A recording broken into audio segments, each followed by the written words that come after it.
Presidential Broadcast Service Radyo Pilipinas. Radyo Publiko ng Bagong Pilipinas para sa Bagong Pilipino. Naghahatid ng mahahalagang balita at impormasyon na guugnay ng pamahalaan sa sambayanan. Tulay sa himpapawid ng serbisyo publiko. Radyo Pilipinas. Radyo Publiko, ang boses ng Pangulo. Sa Iloilo, Radyo Pilipinas. 585 AM. Philippine Standard Time, 1:01 sa hapon.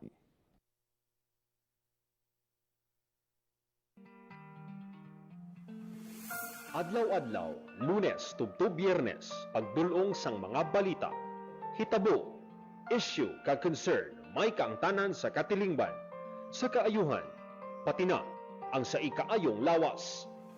Halin sa mga concern sa mga bata, sang mga lamharon, nagadinalaga kag nagasinultiro, mga hamtong, professional man o mamumugon, mga tigulang, kabuhi kag paghimakas sang mga ginikanan para sa ila kabataan. Pag-ulikid sang panwa, pagtingob sang magkasimanwa, para sa ikaayo sang ila kahimtangan. Ini ang Balitang Sosyal.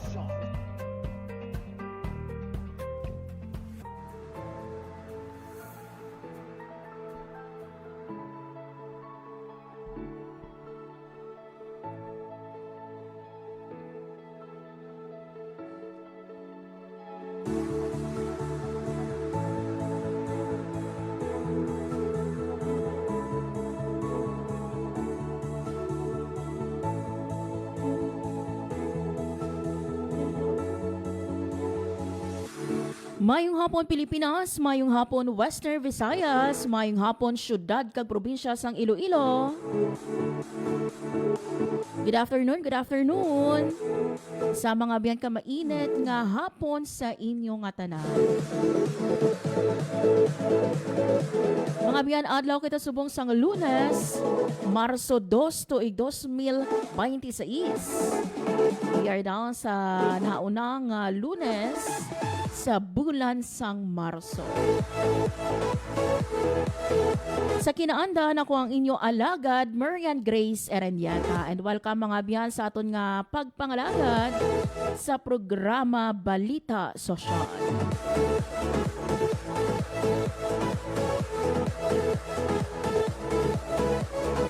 Mga biyan sa aton nga pagpangalagad subong nga hapon, istoryahan nato no ang padayon nga efforts sang aton man nga national government kag sang aton no nga mga local government unit diriya sa Western Visayas kag mga regional offices naton. Intended no for our overseas Filipino worker o kon mga OFW nga apektado mga biyan sa nagapadayon nga inaway no sa tunga sang Israel, USA kag sang Iran. Baloon naton mga bino ang efforts sang aton man nga DMW kon Department of Migrant Workers kag sang aton man nga Overseas Workers Welfare Administration kag sampila naton ka mga LGU diri sa Western Visayas. Pasiplatan taman mga biyan ang paghatag no sang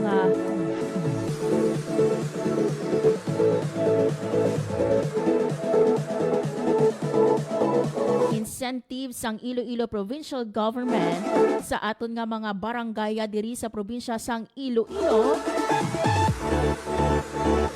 nga dengue-free barangays naton sang 2025 or those no nga mga barangay nga wala naka-record sang dengue halin sa January 1, 2025 to October 2025. Kilalahon nato no pila bala ini ka mga barangay kag ining incentive no pila bala ang ila na baton kag sa diin ini pwede gamiton.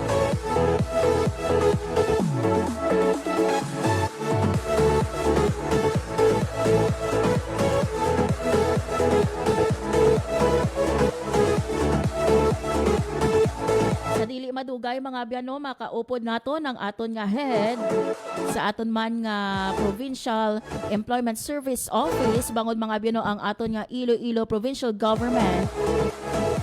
Niara mga biyano nga intukod nga Operation Bulig Ilonggo para sa mga OFW naton gikan sa Israel, Iran, UAE, Kuwait, Bahrain, nga ti apektado no sang siniman nga padayon nga inaway. Mga biyan nga ri sa aton piyang nga linya ang aton no nga head sa Peso Province of Iloilo, si Ma'am Cynthia Dario agon nga magdulong sa aton no sang pinaka latest naton nga update. Ano bala may nagpalabot na nga concern no nga mga pamilya sang OFW. Ma'am Cynthia, maayong hapon sa imo.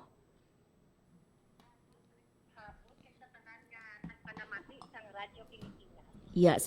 Ma'am Cynthia, ang ato no nga Iloilo Provincial Government may ara sang Operation Bulig Ilonggo intended no for our OFW, especially Ma'am Cynthia no dira sa Middle East. May we know may nagpalabot na bala nga concern nga mga pamilya sa mga OFW sa inyo? Yes, ma'am. As of today, ma'am, may ara na kita sumatotal nga 172. Actually, ma'am, kainas ng aga, it's only 128. But as I've said, numbers are increasing and ikaw yun, ma'am, ang pinakauna kung natagaan sa latest update, which is 172 as of this time na. Yes. Ang mga Ilonggo nato nga na profile coming from the Middle East. Ma'am, may we know diin kidhalin ini no nga mga pungsod, particularly ang 172, or diin bala ang bulk sang number of Ilonggos nga halin?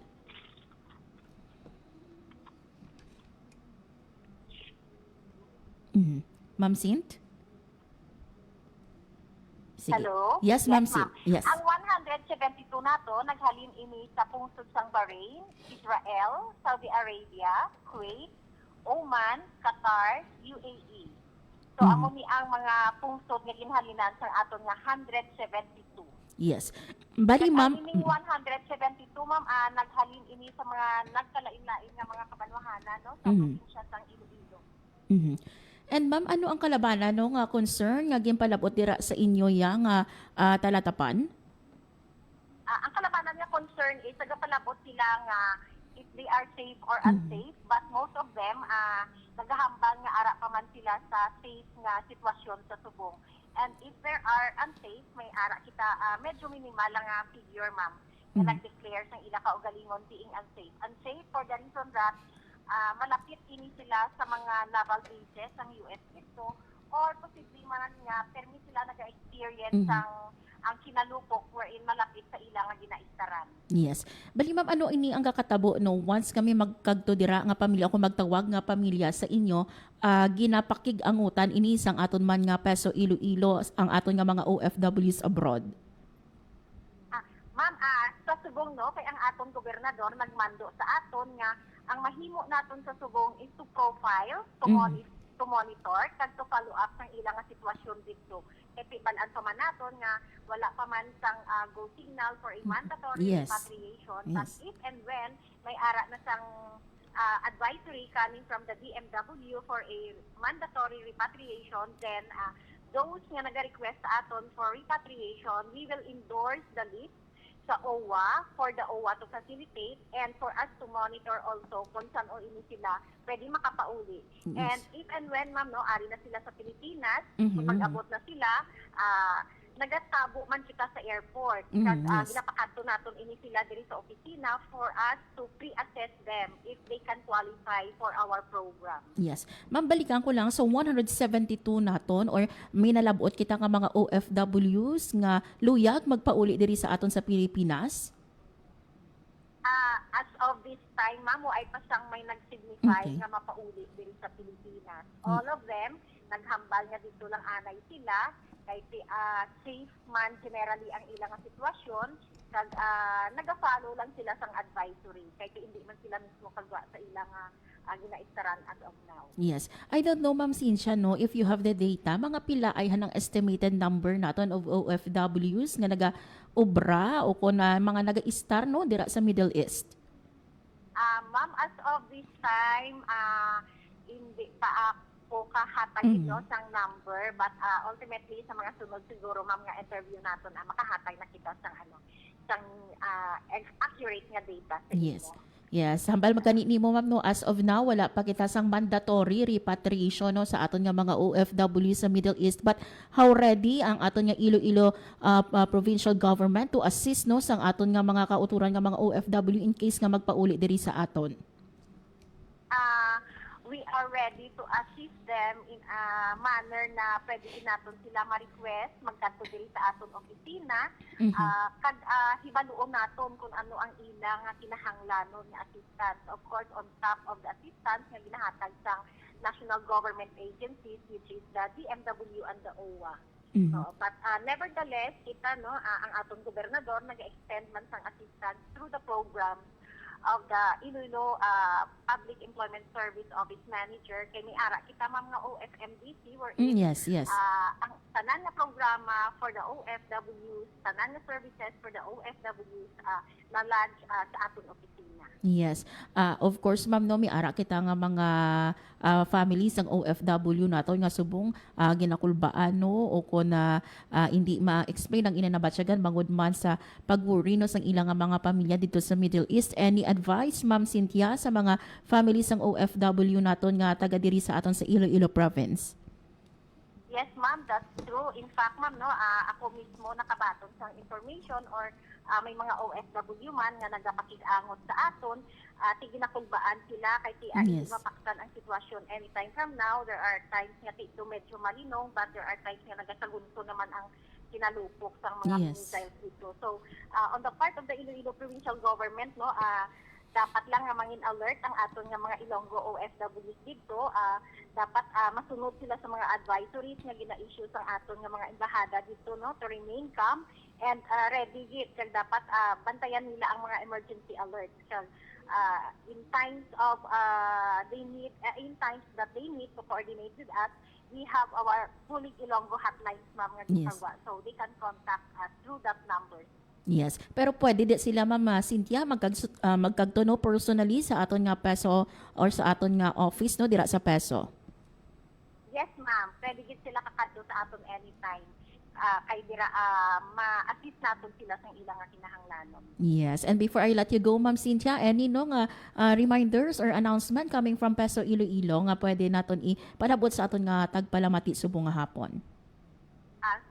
From the Iloilo Provincial Government, ang aton gobernador, tinagahinyo gid na at all times magpangamuyo lang ang aton nga mga Ilonggo OFWs and i-alert lang, bantayan ang mga latest updates. So, of course, to keep posted, kag mangin preparado sila if and when why taman ginapangayo lala pagin ang sitwasyon. So our numbers are open, our office is open every day man to assist and to cater all our Ilonggo OFW.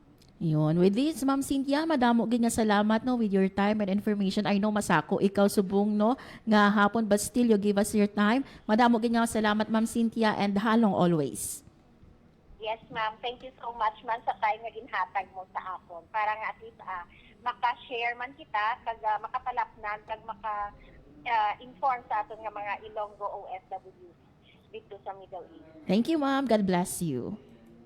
God bless, ma'am. Thank you and good afternoon. Radyo Pilipinas. Radyo Publiko. Radyo Pilipinas. There you have it, mga biyan, si Ma'am Cynthia Dario, ang ato no nga head sa Peso Iloilo sa siniman nga pagdulong sa aton sang update na tuhoy no sa mga Ilonggo OFW naton nga nagtawag no pinaagi sa Operation Bulig Ilonggo Hotlines. So according kay Ma'am Cynthia no, ang 172 ang number no nga nagpangayo or nagtawag no sa aton nga Operation Bulig Ilonggo hotline numbers. And some of them no halin sa mga pungsod Oman, may ara makita sa Kuwait, sa Dubai nga nagtawag no sa aton nga hotlines. So we are praying no, we are hoping and praying for the safety of our OFW or Ilonggo OFWs. Bag-o lang mga biyano nakaistorya kita sa isama naton ka kilala nga taga Antique dito no sa Dubai.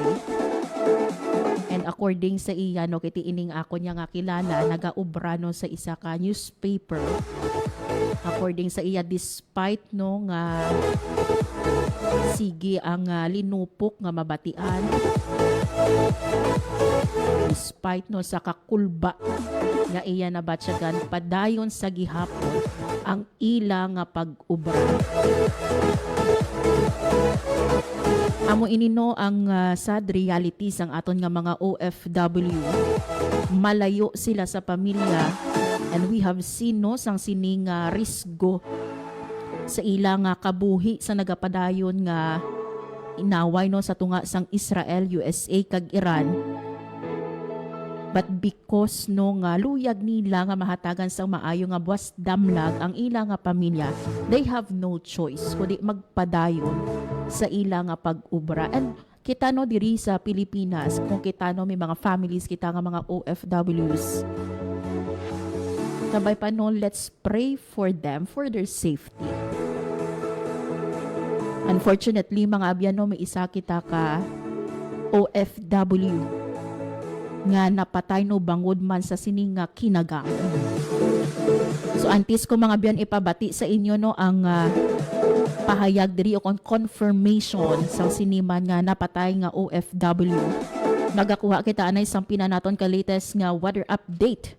Kaupod man ang aton nga Pag-asa Iloilo samtang mga abyan nagapadayon no ang ini nga init no sang inaway sa tunga no sang tatlo ka pungsod mga abyan diri sa aton sa Iloilo, mainit man or tamaan ka init subo nga hapon agud mga abyan magdulong sa pinaka-latest nga weather update ang aton nga koneksyon with Pag-asa Iloilo.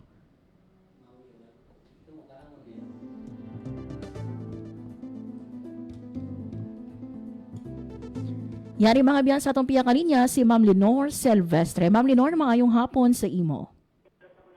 Hi, hello, good afternoon, maayong hapon.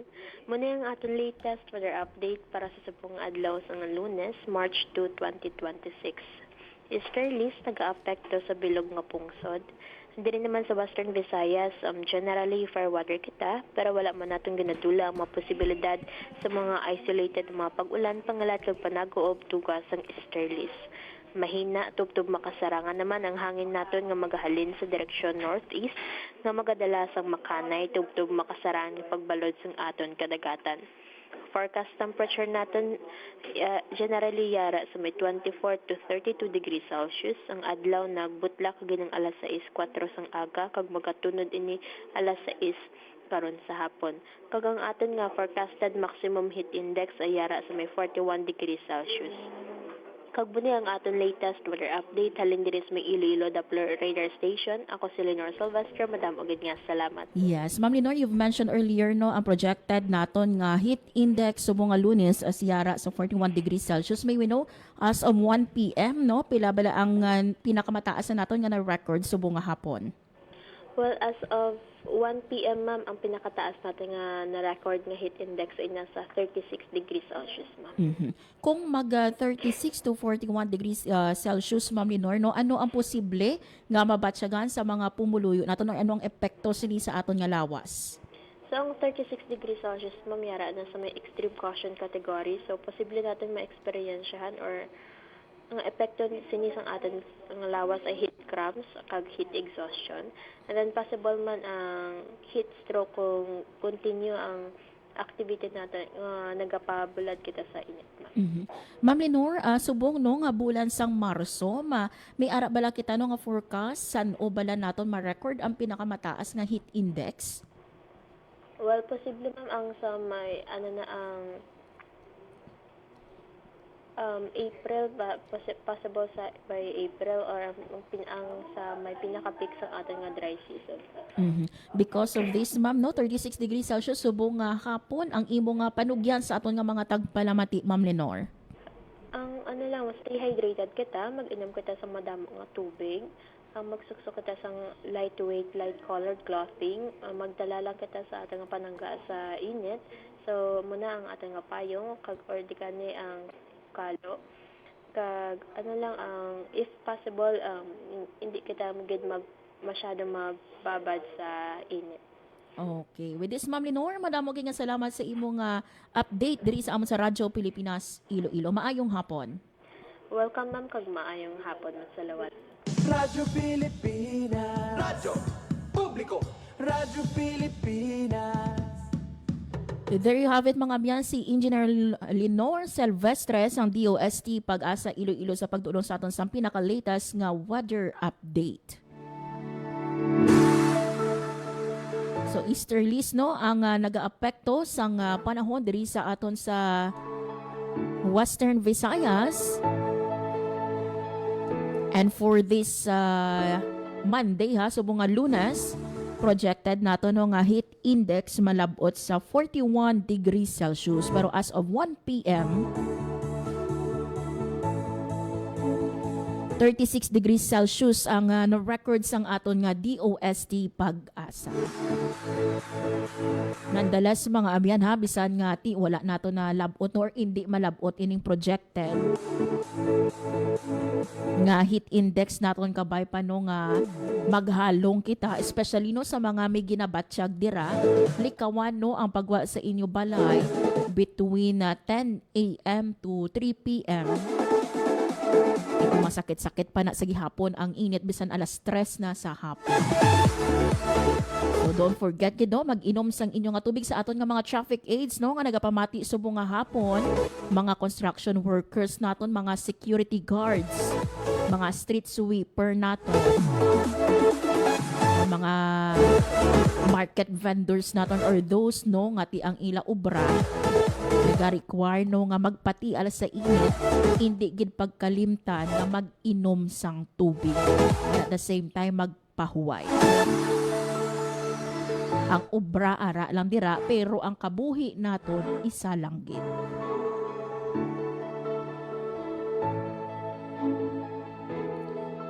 So ginalauman mga abyan ang mataas pagid nga heat index or ang ining mainit nga aton nga nabatsyagan magapik pagid ini sa bulan sang Abril. So halong gid kita always hindi magkalipat nga magdala sang inyo nga pan. Na iya protection kontra init kag gulpihada nga pagbubo sang ulan. Philippine Standard Time, launa 24 sa hapon, mga abyan sa pagpadayon no, sang aton man nga istoryahanay natuhoy diri no sa nagapadayon nga naway no sa tunga sang Israel and the USA no kontra Iran. Unfortunately mga abyan no, may ara sang gindulong no nga masubo nga mensahe diri ang aton nga presidente ang pagkumpirma mga abyan no, nga may isa kita ka casualty sa siniman nga kinagamit.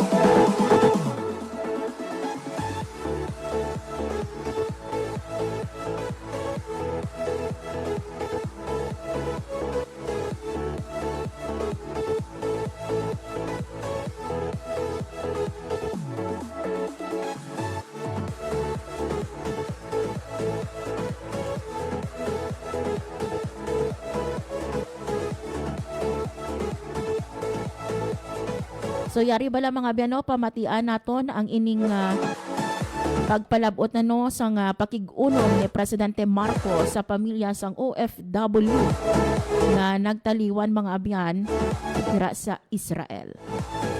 Pamatian naton si Presidente Ferdinand R. Marcos Jr. Magandang gabi, ating mga kababayan.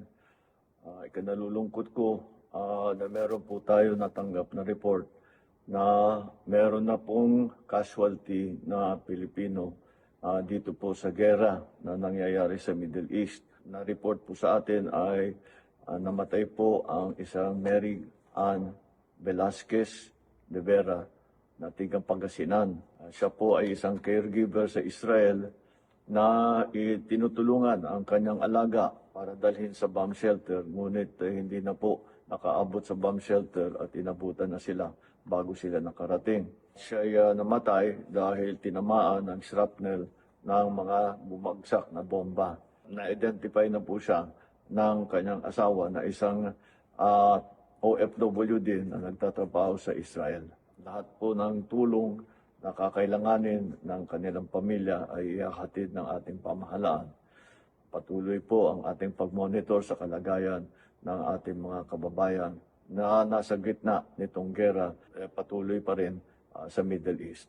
Asahan po ninyo na pagka meron tayong maire-report, ay ire-report ko po sa inyo kagad. Magandang There you gabi. have it mga biyan, no, ang pahayag ni President Ferdinand R. Marcos Jr. ang confirmation no nga ti miara kita sang isa ka OFW gikan sa Pangasinan nga napatay no bangod man sa padayon nga inaway sang Israel, USA and Iran. So according no sa aton nga presidente, magabulig diri no ang aton man nga national government sa pamilya no sang sining Filipina caregiver nga napatay didto sa Israel. So according diri sa aton nga presidente, gibuligan niya inino ang iya nga alaga nga makatago tani sa bomb shelter. Unfortunately no, before nakalabot no sa bomb shelter, naigo ini siya sang shrapnel no ang Filipina OFW.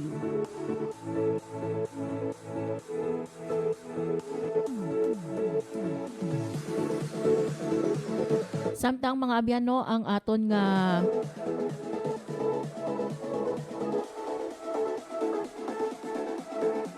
OWA kagang aton man nga DMW naghiwat mga abyan no antis kita no nag-airing sang aton man nga programa isano ka press briefing ang ginhiwat no sang aton man nga DMW Secretary Hans Leo Kakdak upod man si OWA Administrator Patricia Yvonne Kaunan para maghatag no sang updates tuhoy man sa aton nga mga OFW sa Middle East.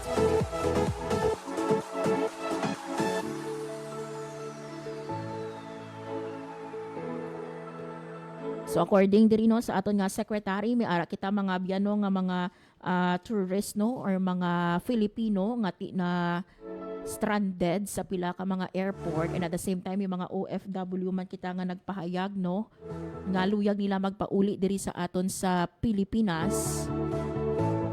So ginaistoryahan no kung paano ini mapatigayon.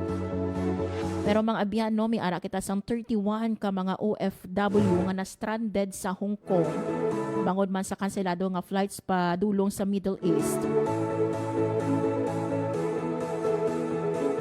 Ang nakapauli na diri sa aton sa Pilipinas. So pag abot nila no sa airport, ang aton nga OWA ginasikaso ini sila kagin paidalom sa arrival processing, kagin ginatagan sang airport assistance, lakip man sang food support, transport arrangements, kagang ibandi sa ila no ginabuligan para nga ti makapauli sa ilang probinsya. Sa aton nga mga OFW nga nagakinahanglan sa bulig 24/7, bukas no ang OWA hotline nga 1348. Kag pwede ka muna makapadulong sa mga pinakamalapit nga OWA Regional Office o kung maggamit sa Kamusta Kabayan app para sa gilayon nga aksyon.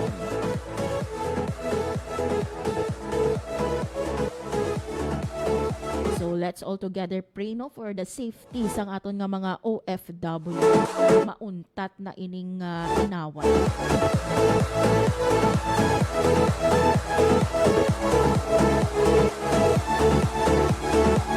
Philippine Standard Time, 1:30 sa hapon mga abyan sa aton nga pagbalik kilalahon naton ang mga barangay sa probinsya sang Iloilo nga nakabaton sang cash grant matapos nga tiwala ya sang may na record nga dengue cases halin ini January 2025 to October 2025. Pila bala ang cash grant no nga ilang nabaton kag ano ini nga mga barangay. Hibaluon naton mga abyan sa pagbalik sa programa Balita Sosyal.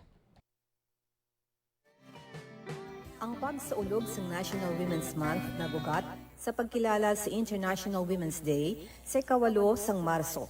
Isa ini ka makasaysayan nga hilikoton nga nag-umpisa sa pagpaningwa sang pag-organisa sang kababainhan sa unang nga bahin sang 20th century. Sang 1909 tubtob 1911, ang mga nagatrabaho nga kababainhan sa Estados Unidos nagtingob sa idalom sang National Women's Trade Union League kag iban pa nga grupo ang nagprotesta batok sa manubong nga sweldo, kakulang sang proteksyon sa kasuguan kag hindi maayo nga kondisyon sa pag-obra. Ang mga demonstrasyon sabat sa trahedya sa sunog sa Triangle Shirtwaist Factory sang March 1911 sa New York City nga nagkuha sang kabuhi sang masobra 140 nga trabahador nga babayi, ilabi na ang Italian kag Jewish immigrants. Ang mga sunod nga pagsaulog sa International Women's Day nagdala sang makahaladlok ng mga kondisyon sa pagtrabaho kag indi patas nga mga labor practice nga nagresulta sa kalalatan. Sa Europe, si Clara Zetkin, kagang Socialist Women's International, nag-advocate para ang ikawalo sang Marso kilalahon bilang International Women's Day, tuig-tuig nga ginaselebrar ang mga trabahador nga kababainhan sa bilog nga kalibutan. Ang pagselebrar nagmarka sa mga makasaysayan nga hilikoton, nalakip diri ang paghatag, inspirasyon sa kabilugan nga welga nga nagumpisa ang Russian Revolution sa St. Petersburg sang 1917, kung sa diin napulo kalibo nga mga women textile workers nagpahayag sang ila concerns.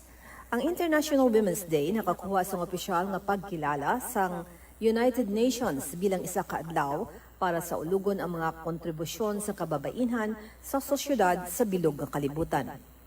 Sa Pilipinas, ang selebrasyon sa National Women's Month nangin isa ka plataporma agwatatagan pagtamod ang mga nahimo sang kababainan kag asikasuhon ang padayon kag gatuhaw nga mga isyu nga may kaangtanan sa paghatag gahom sa kababainhan kag gender balance. Ang focus mo sa mga konkreto nga aktibidad nga nakalinya sa nasyonal kag internasyonal nga paghilisugod na sulod diri ang Convention on the Elimination of All Forms of Discrimination Against Women kag Beijing Platform for Action, ang Philippine Plan for Gender Responsive Development 1995-2025, ang Framework Plan para sa Kababainhan kag ang Sustainable Development Goals. Ang Proclamation No. 224 Series of 1988 declaring the first week of March of every year as Women's Week and March 8, 1988, and every year thereafter as Women's Rights and International Peace Day, ginpirmahan ni Anay Presidente Corazon Aquino sang March 1, 1988, nga ginanapabakod ang pag-isa sa United Nations kag ginakilala ang mga kontribusyon sa mga Filipina sa ila pagpakigbaka para sa nasyonal nga kahilwayan, civil liberties, equality, kag human rights. Ang Proclamation No. 227, Series 1988, providing for the observance of the month of March as Women's Role in History Month, ginpermahan ni Presidente Aquino sang March 17, 1988.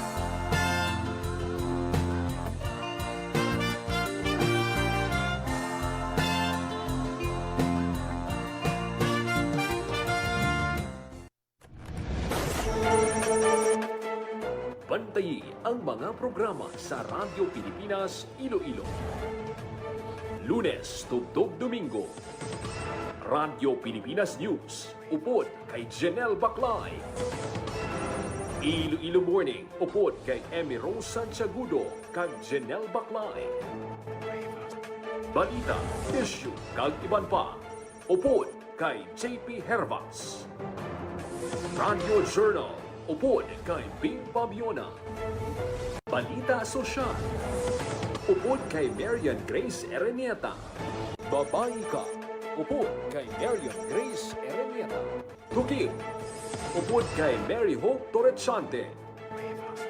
Bantay Banwa, upod kay Paul Tarosa. Headliners Was, upod kay Paul Tarosa. The Youth Connect, upod kay JP Hervas. Ang Rehiyon Karon, upod kay Mary Hope Torrechante kag Marian Grace Erenieta. Sports Zone, upod kay Paul Tarosa. Radyo Pilipinas. Radyo Publiko. Radyo Pilipinas. Time to celebrate kulturang Pinoy. Tradisyon, musika, sining, literatura at iba pa. Anything and everything fun and Filipino. Ito ang Pinoy Kultura. Famously known as the lead female character in the epic 19th century narrative of Jose Rizal's Noli Me Tangere, ang Maria Clara ay isang traditional dress na ginagamit ng mga Filipina. Touch Me Not may not just be the title translation of Jose Rizal's book. Pwede rin yan ang sinasabi niya sa kanyang pananamit, since the dress covers almost all of her person. It surely does. Ang Maria Clara ay may 4 na bahagi. The saya, which is a long dress, the tapis, which is a knee-long skirt, the camisa, which is a colorless camise, and the panuelo, which is a stiff scarf. Paano kaya na pinatigas yung scarves na di siya nabaluktot sa hangin? Sa pagplansya yan, gumagamit ata sila ng starch para nakatindig yung scarf all day long. And although the design of the Maria Clara has transformed through the years, in the 20th century, ang Maria Clara ay nag-evolve na to a terno. Terno, now that's what we mostly hear these days. That's the dress most, if not all, Miss Universe Philippines title holders wear during the nightgown segment in the global pageant. Good evening, my name is Gloria Diaz, Financial Manila. Miss Philippines! Those butterfly sleeves are really a fashion statement the whole fashion world can't help mention and admire. Exactly. Pinapasikat nila yung humble pinya cloth natin, which is what most ternos are made of. And with the ever-changing times, mixed with silk and ibang materials na rin, giving the terno a modern twist na sumasama sa changing standards in fashion today. Although the Maria Clara style has changed through the years, yung imahe of the classic Maria Clara can still be seen in every terno produced. Ang trahedya naman, if you've read Noli Me Tangere, which I assume we all have had in high school, unless you were so zoned out. Maria Clara and Crisostomo Ibarra don't end up together, but that's for another cultura. It sure is. Now that's a quick look at Kultura, because our culture is cool. Yan ang Pinoy Kultura because our culture is cool.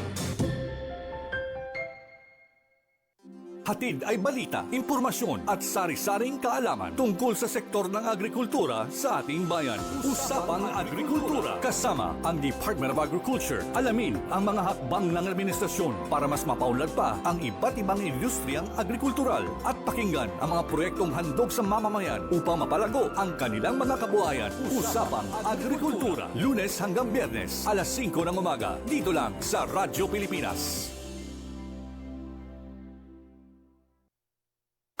Itinuloy na po natin ang zero balance billing. Libre po.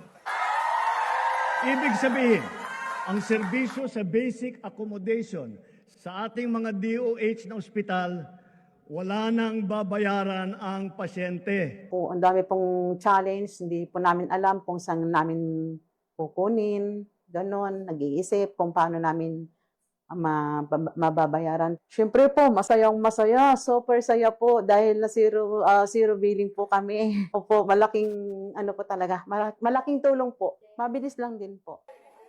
Bayad na ang bill ninyo. Uulitin ko, wala nang kailangan bayaran ng pasyente basta sa DOH Hospital dahil bayad na po ang bill ninyo. Naiyak ako kasi sobrang saya. Maraming salamat po, Mr. President Bongbong Marcos Jr. Hindi kami nagkamali ng taong hinalal. Philippines Standard Time, 1:40 sa hapon. Sa gihapon mga biyan, nagapamati ka mo sa programa Balita Sosyal. Radyo Pilipinas. Radyo Publiko. Radyo Pilipinas.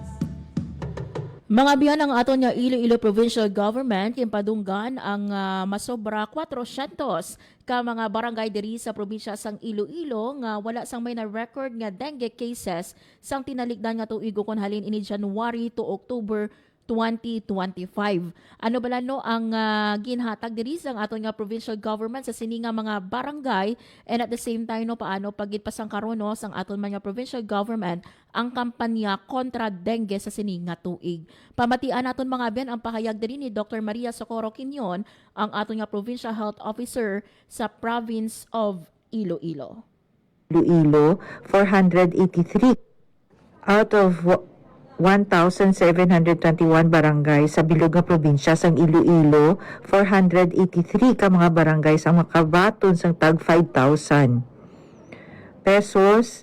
Tungod sila lang ang nakapa-zero dengue case from January 1, 2025 tubtob October 15, 2025. based sa Executive Order number 162 nga permado ni Governor Toto Defensor. Balor nga 2,459,000 pesos nga gin-charge against PHO General Fund MOE, ang total nga gin-allocate para sa mas nasambit nga 483 barangays. Ginabasihan sang data halin sa official report from our Iloilo Provincial Epidemiology and Surveillance Unit. Ang ila mabaton nga padya nga 5,000 usaron sa pagpadayon sang programa sa barangay kontra sang dengue. Naibaluan naton nga ang Executive Order 162, this is an order granting financial incentives to the 483 barangays of the province of Iloilo that maintain zero reported dengue cases. Whereas, pursuant ini sa Executive Order number 053 series of 2025 entitled An Order Intensifying the Implementation of the 4S Strategy Amid the Dengue Outbreak in the Province of Iloilo. So, amo ina ang naghatag kita subong nga adlaw sa aton nga 483 barangays. Ginselect lang naton ang mga malapit nga mga barangay nga ari diri sa Iloilo lang nayon para mahapos sa ila maka-attend sa aton nga flag ceremony, and all the rest no nga waay nakakauha nga nakaupod sa flag ceremony may still get their 5,000 pesos check sa aton nga Iloilo Treasury, no, Iloilo Provincial Treasury, sugod subong nga adlaw. Ang Banwasang Ahoy may ara 7 ka barangay nga pwede makakuha sang 5,000 pesos each. Ang Alimudyan may ara 28 out of its 51 barangays ang pwede makakuha sang 5,000 pesos each. Ang Anilaw out of the 21 barangays, 6 ang pwede makabaton sang 5 pesos each nga check. Ang Badyangan may ara 5 ka barangays out of the 31 barangays. Balasan 5 out of its 23 barangays. Banate wala gid sang barangay nga makabaton upod sa Barotac Nuevo kay tanan ginila nga barangays may dengue. Barotac Viejo may ara 2 out of its 26 barangays. Batad 7 out of 24 barangays. Bingawan 6 out of 14 barangays. Kabatuan with 15 barangays nga zero dengue case out of its 68 barangays. Kalinog 8 out of the 59 barangays. Carles 5 out of the 33 barangays. Concepcion 3 out of the 25 barangays. Dingle may ara siyam nga zero dengue case out of 33 barangays. Dueñas may ara 21 out of 47 barangays. Dumangas with 2 only, no, out of 45 barangays. Estancia may ara man 2 out of 25 barangays. Gimbal 8 out of 33 barangays. Igbaras 21 out of 46 barangays. Haniway 7 out of 60 barangays. Lambunaw may ara lang 18 out of 73 barangays. Leganes 2 out of 18 barangays.